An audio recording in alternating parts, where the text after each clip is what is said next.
Assalamualaikum warahmatullahi wabarakatuh. Alhamdulillah kita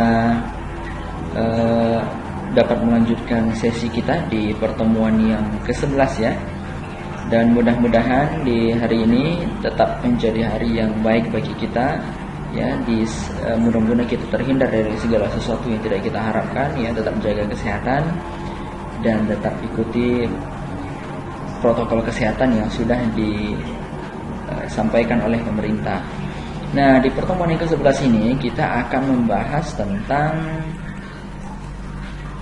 CMS ya, atau Content Management System.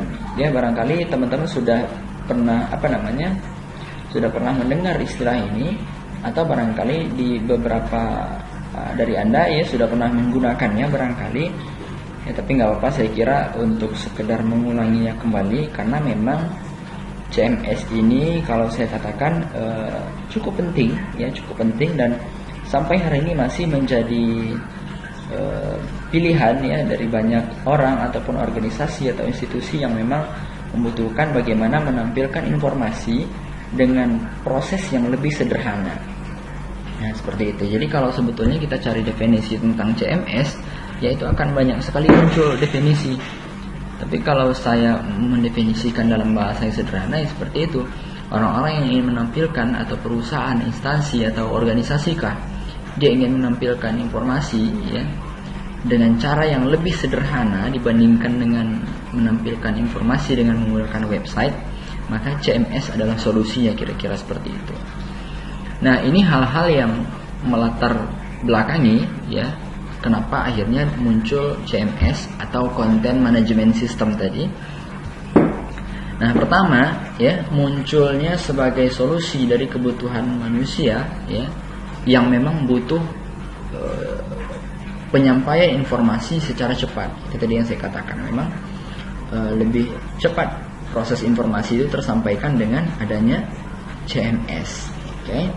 Nah, kemudian juga perusahaan atau organisasi ya, atau macam-macam lah ya pengguna dari suatu website misalnya, itu biasanya memang jika mereka ingin melakukan perubahan ya dari isi websitenya, itu mereka memang biasanya harus ya panjang ya prosesnya, harus ke humasnya dulu, atau bisa misalnya dari pimpinan di perusahaan harus ke pengelola webnya dulu kalau minta ada perubahan apa segala macam gitu.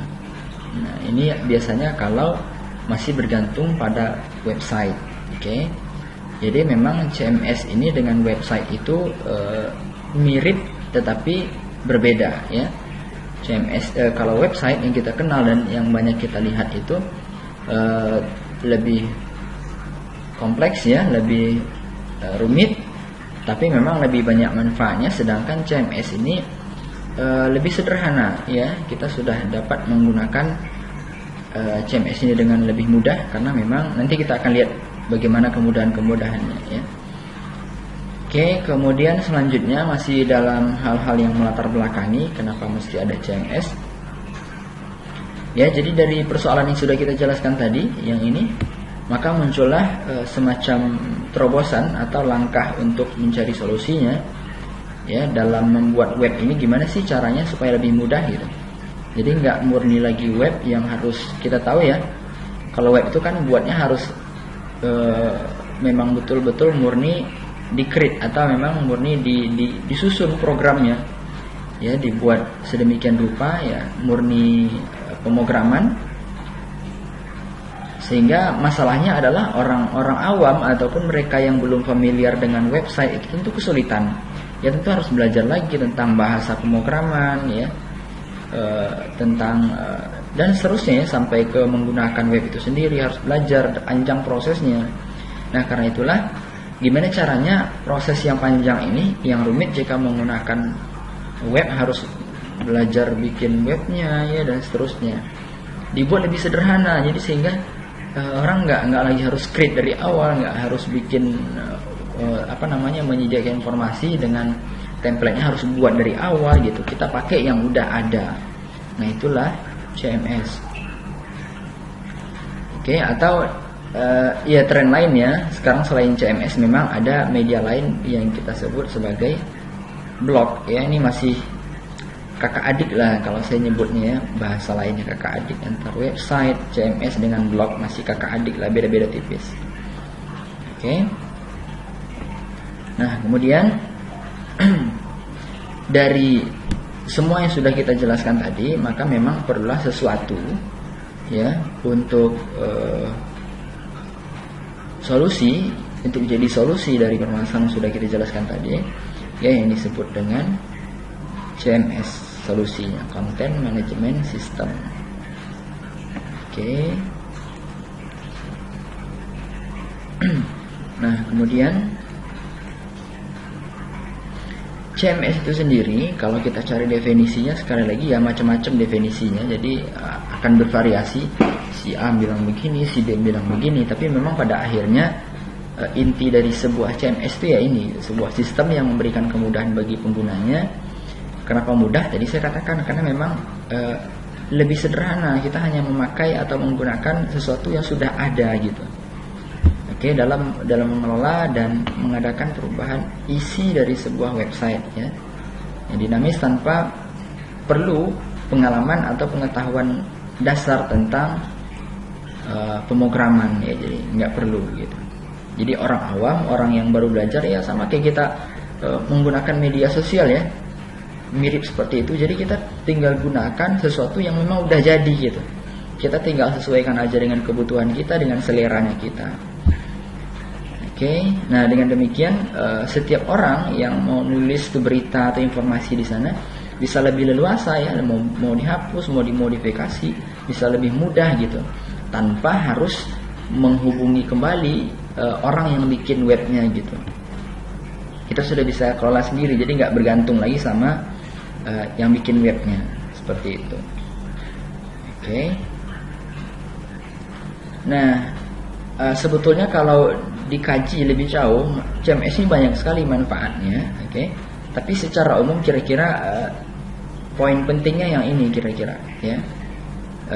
Saya lupa tambahkan satu lagi ya, proses penyebaran informasi itu bisa lebih cepat dengan CMS. Ya, kemudian di sini semua data dan informasi ya dapat kita organisasikan dengan baik. Jadi memang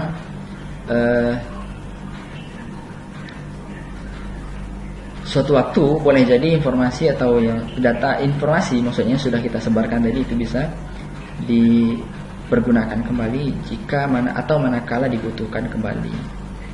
Oke. Kemudian CMS biasanya pengetahuan tadi ya sudah kita bahas, pengetahuan tentang pemrograman itu nggak terlalu penting untuk mereka yang menggunakan CMS karena memang barangnya udah jadi, lebih sederhana, tinggal digunakan saja ya. Jadi memang ini ya berjalan, semua prosesnya berjalan otomatis ya, lebih cepat. What you see is what you get ya, apa yang kamu lihat adalah apa yang adalah itu yang kamu dapatkan gitu. Jadi apa yang kamu lihat yaitu yang kamu dapatkan gitu kira-kira. Oke, kemudian juga untuk proses update ya dan seterusnya itu bisa lebih cepat. Kadang kan bisa ada informasi sudah terlanjur kita sebarkan, kita perlu lakukan perubahan atau perbaikan atau update informasi, itu bisa lebih cepat prosesnya. Nah, kemudian CMS ada banyak. Nanti kita akan masuk ke slide berikutnya. Ada banyak CMS itu, ya. Ada banyak jenis atau CMS sesuai dengan kebutuhan. Tapi yang pertama kita tentu memilih CMS. Ya, kita harus kenali dulu tujuan dari kita membuat CMS ini apa. Misalnya untuk kepentingan organisasi apa gitu, atau untuk kepentingan bisnis ya, e-commerce dan seterusnya. Maka berbeda. Jadi yang pertama memang harus kita kenali terlebih dahulu tujuan dan target yang mau dicapai ini dengan CMS ini gitu. Ya, kalau sudah, kemudian kita bisa identifikasikan kebutuhan atau kemampuan yang dimiliki. Misalnya di suatu organisasi mau pakai CMS, kita sudah bisa identifikasikan dari awal siapa yang akan menulis, menjadi editor dan pengguna ya, dan seterusnya. Nah, kemudian setelah tujuan, strategi dan kebutuhan ya, baik secara organisatoris ini maksudnya kebutuhan dari sisi organisasinya tadi ya maupun hal-hal teknisnya sudah kita identifikasi dengan baik. Nah, barulah kemudian bisa kita putuskan CMS apa yang mau kita pakai ya. Jadi secara umum CMS itu bisa dibagi ke dalam dua kelompok ya, ada CMS yang komersil dan ada CMS yang open source. Nah, yang sudah biasa dengan aplikasi, sudah biasa dengan ya berbagai macam aplikasi, sudah paham saya kira dengan komersil dan open source ya. Tapi secara umum ya seperti ini, komersil itu CMS yang komersil ya namanya juga komersil ya, berarti mesti ada license-nya. Komersil itu dalam bahasa lain kira-kira sesuatu yang diperjualbelikan lah seperti itu. Jadi memang ya di sini ya menjalankan usaha dengan motif ada keuntungan di sini ya, karena mesti ada lisensinya, mesti dibeli kira-kira gitu. Kemudian ada CMS yang open source ya. Open source itu ya gratis ya, intinya gratis, poin pentingnya gratis, free, pakai aja gitu kira-kira. Oke. Nah, ini banyak ya jenis CMS dan lain-lain lah, sebetulnya banyak sekali ya. Tapi sekali lagi memang tergantung dari kebutuhannya untuk apa dulu ya, baru kemudian kita tetapkan CMS mana yang mau kita pakai ya. Ini diantara CMS yang banyak digunakan sampai hari ini. Oke, itu saja. Terima kasih untuk pertemuan ini. Sampai jumpa di sesi berikutnya. Assalamualaikum warahmatullahi wabarakatuh.